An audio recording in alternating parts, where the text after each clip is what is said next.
वंदे मातरम कर्मचारी साथियों, आज बात करेंगे एफएमएस 3.0 पे मार्च माह की सैलरी प्रोसेस होने से पहले आपको किन किन बातों को ध्यान रखना है, कौन कौन से काम है अनिवार्य रूप से करने। तो सबसे पहला काम तो मैंने पिछले कई वीडियो में बता रखा है कि सर्विस डिटेल सभी कर्मचारियों को अपडेट करनी है, और अगर आप सर्विस डिटेल अपडेट नहीं कर पाते तो मार्च महीने की सैलरी है वो प्रोसेस नहीं हो पाएगी। इसके संबंध में फरवरी में भी एक आदेश आया था और मैं आज का एक लेटेस्ट आदेश आपको बता देता हूँ। 17/3/2026 से आज 17 तारीख को भी एक नया आदेश जारी हुआ है राजस्थान सरकार वित्त और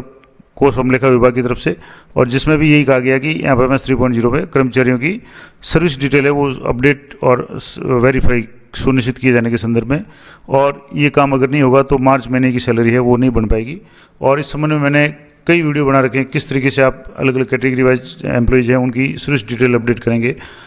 मंत्रालय कर्मचारियों की कैसे करेंगे, राजपत्रित अधिकारियों को कैसे करेंगे, नॉन गजेटेड की कैसे करेंगे, प्रबोधक वगैरह उनकी कैसे करेंगे। सारी डिटेल्स मैं आपको एक एक वीडियो वाइज पहले ही अपलोड कर चुका हूँ, तो आप विजिट जरूर करें। तो ये तो हो गया पहला काम कि मार्च महीने की सैलरी बिल प्रोसेस होने से पहले यानी 20-22 तारीख से पहले आपको क्या क्या काम करना है। तो पहला काम तो हो गया कि आपको सभी कर्मचारियों की सर्विस डिटेल अपडेट करनी है, वेरीफाई करनी है। दूसरा काम है एसआई के संबंध में। आपको पता है कि मार्च महीने में एसआई की प्रथम कटौती होती है। जिनका भी प्रोबेशन पूरा हो चुका है उन कर्मचारियों की एसआई की प्रथम कटौती है वो आपको मार्च महीने में कर्मचारियों से करवा करके उनका जो घोषणा पत्र है, प्रथम घोषणा पत्र है, वो लेकर के उसमें जितनी भी कटौती की गई है, चाहे 2200 है, 3000 है, 5000 है, जो भी कटौती की गई हो वो कटौती आपको एफएमएस 3.0 पे ऐड करनी है। इसके संबंध में मैंने पूरा वीडियो लाइव बता रखा है। कुछ दिन पहले मैंने वीडियो अपलोड किया था जिसमें किसी कर्मचारी की पहली बार एसआई की कटौती कैसे उसको ऐड करेंगे। और कई बार ये भी होता है, मैं आपको बता दूं कि जैसे स्लैब के बारे में बात करें तो एसआई जीपीएफ की जो स्लैब है मैं आपको एक थोड़ा सा हिंट भी दे देता हूँ किसमें किस तरीके से आपको किन किन बातों का ध्यान रखना है। तो जैसे स्लैब की बात करें तो यहाँ अलग अलग जो भी स्लैब्स है उसके अनुसार किसी कर्मचारी ने मान लो एसआई की स्लैब जो नियमित उसके वेतन के हिसाब से जो स्लैब है वो तो मान लो 3000 है, लेकिन उसने अगली स्लैब 5000 की कटौती करवाने के लिए जो घोषणा ये दिया है लेटर, तो उसको अपडेट कैसे करेंगे उसका भी मैंने वीडियो बना रखा है। तो मैं आपको थोड़ा सा बता देता हूँ कि एसआई की जो कटौती है, जो जिन कर्मचारी का मूल वेतन 22,000 रुपये तक है उनके 800 की कटौती न्यूनतम है, लेकिन वो चाहे तो 2 स्लैब आगे यानी 1200 भी कटवा सकते हैं और 2200 तक कटौती करवा सकते हैं। जिन कर्मचारी का बेसिक 22,001 से लेकर के 28,500 तक है उनको 1200 रुपये न्यूनतम है, आगे 2 स्लैब 2200 या 3000 तक कटौती करवा सकते हैं। 28,501 से लेकर के 46,500 तक जिनका भी वेतन मूल वेतन है उनको 2200 रुपये न्यूनतम कटवाने। इसके अलावा 3000 या 5000 तक कटौती करवा सकते हैं, और 46,501 से लेकर के 72,000 तक जिनका मूल वेतन है उनके लिए 3000 कटौती है और मैक्सिमम 7000 कटा सकते हैं। इसके अलावा जिन कर्मचारियों का 72,000 तक मूल वेतन है उनको न्यूनतम 5000 की ऐसे कटौती करवानी है और अधिकतम 7000 की कटौती करवा सकते हैं। दूसरी बात ये है कि कई कर्मचारी ऐसे भी हैं जिन्होंने कटौती से पहले उनकी एसआई की चल रही है लेकिन उसको बढ़ाना चाहते हैं। मान लो जैसे 2200 कटौती उनकी चल रही है और अभी वो इसको फर्दर डिक्लेरेशन करना चाहें, एक तो फर्स्ट डिक्लेरेशन हो गया, दूसरा फर्दर, अगर फर्दर करना चाहें तो उसको बढ़ाना चाहें तो वो भी अपने SIPF पोर्टल पर जाकर के फर्दर कॉन्ट्रैक्ट का जो फॉर्म है अप्लाई करके सबमिट करके उसका प्रिंट है डीडीओ को दें, तो डीडीओ महोदय जो भी है वो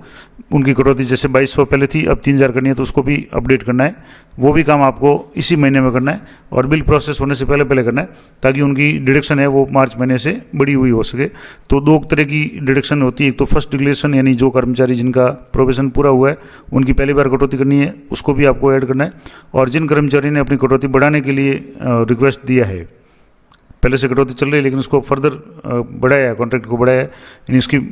स्लैब है 3000 से स्लैब बढ़ा करके 5000 की या 7000 की है, तो उसको भी आपको इसी महीने में अपडेट करना है। तीसरी जो इम्पोर्टेंट बात है जीपीएफ भी आप देख लें, क्योंकि जीपीएफ में जो भी न्यूनतम कटौती वगैरह है उसको आप जरूर देख लें। आरजीएसएस की भी आप यहाँ देख लें कि आरजीएसएस में जिन कर्मचारियों के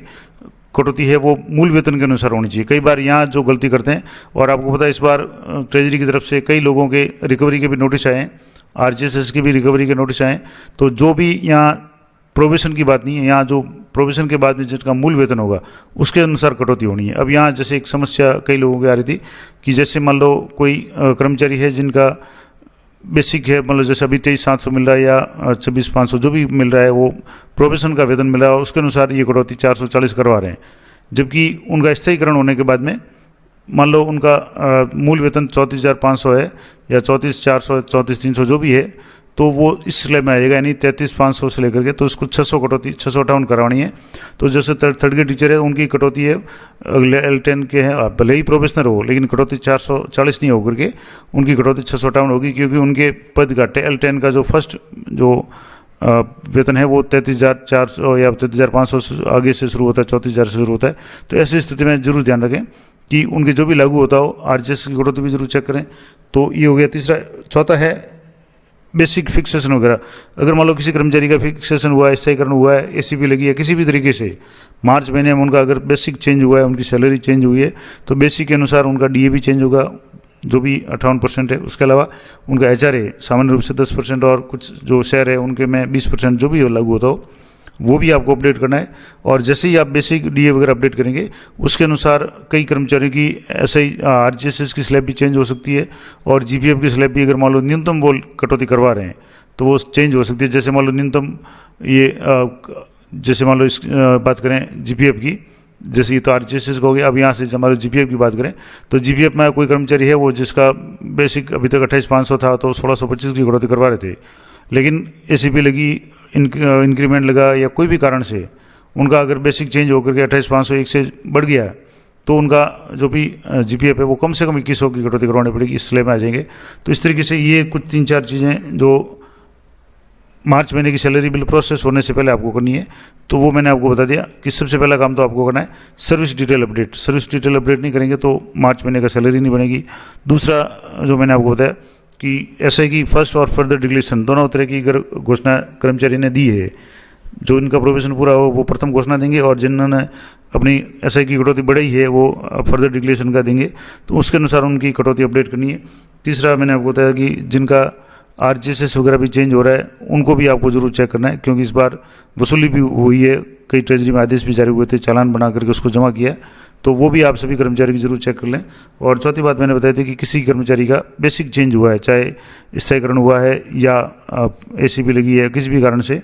तो भी उनकी बेसिक DA HRA के साथ साथ में जो भी डिडक्शंस है उनको भी आपको चेक करना है। तो ये 4 इंपॉर्टेंट काम है इस महीने में आपको मार्च महीने की सैलरी प्रोसेस होने से पहले पहले करना है। तो ये थी महत्वपूर्ण जानकारी अच्छी लगी तो वीडियो को लाइक करें, शेयर करें। मिलते हैं नेक्स्ट वीडियो में, तब तक जय हिंद, जय भारत।